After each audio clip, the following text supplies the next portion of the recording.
Elle s'appelle Vårsång, elle porte bien son nom.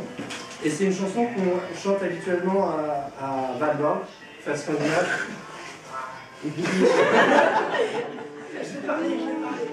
Qui célèbre l'arrivée du printemps. Donc on fait un grand feu et c'est familial, on se retrouve tous autour du feu et on chante des chansons, et notamment Vårsång. Voilà.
Vänliga armar kring tuvor och stenar,